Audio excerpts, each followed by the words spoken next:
Welcome to Knapsacks on Our Backs, a quick look at the Viatorian news around the province this week. I'm Associate Dan Masterton. It's July 4th, 2025. Let's get on our way. This week marked the retirement of two longtime Viatorian pastors.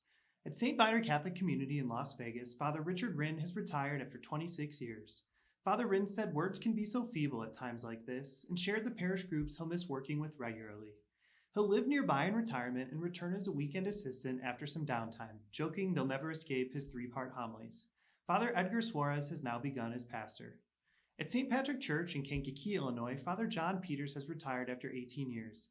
He describes being a pastor as working with people, trying to be at their service, being with them in good times and bad, and growing together as Christians.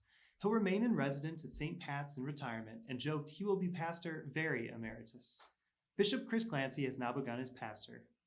We congratulate these two good and faithful servants on their retirement and their many years of great service to the people of God. Read the whole story at Viatorians.com. Last week, Viatorians were busy with service camps where middle schoolers participate in service with high school student leaders and Viatorian support.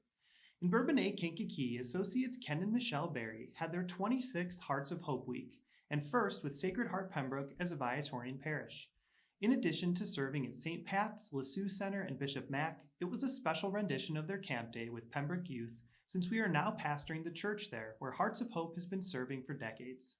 Michelle said, "I'm excited to be on the church grounds even more now. It's special to have us now in charge of Sacred Heart and to know that this can all take off in a new way."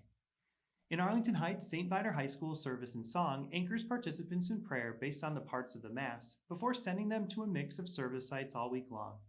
Associate Ann Perez coordinated Viatorians and service sites so that youth could serve in food packing, food pantries, yard work at ecological sites, housework for shelters, and more. Father John Eustace loved teaching the Mass and bringing in families for the end of the week liturgy. He noted one young lady's reflection in particular. She didn't realize how many needs were out in the community before this week, and she realized how much need remains. She thinks the work is still unfinished. Read more about both camps at Viatorians.com. On Sunday at St. Viator High School, hundreds gathered for Mass, prayer, and fundraising for Chris Kirkpatrick, a former dean and varsity head football coach who's battling ALS.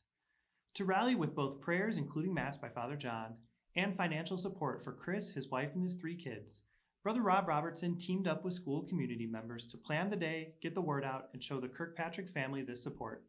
Brother Rob said it was St. Viator High School at its best. Chris wrote a speech delivered on his behalf and said, "Brother Rob isn't just a friend. He's Uncle Rob to my kids and the godfather to my daughter. The Viatorians are good people who treat others the way they should be treated." Speaking to his faith, Chris added, "My family and I are not victims. We believe we're part of God's plan. That doesn't mean we don't cry, and yes, I grieve the things I may not get to see or experience, but in the middle of that sadness, I have peace." To read the whole story and contribute to the fundraiser of $30,000 and counting, visit Viatorians.com. Finally, around the province, our newest podcast episode features highlights of a faith formation event earlier this year, where the late Father Arnie Perham taught Viatorians about our charism and mission. It's the first episode in our new format, delivering short, impactful formation propelled by narration and music to create compelling listens. See for yourself in episode 90 on YouTube, Spotify, or Apple Podcasts. And in Colombia, Father Mark Francis Provincial was with the Professed men of the Foundation, including newly arrived Director of Pre-Novices, Father Dan Leiden, for their annual retreat. All for now, until next time, Venerable Louis Curbs, inspire us. St. Viator, pray for us. Adored and loved be Jesus.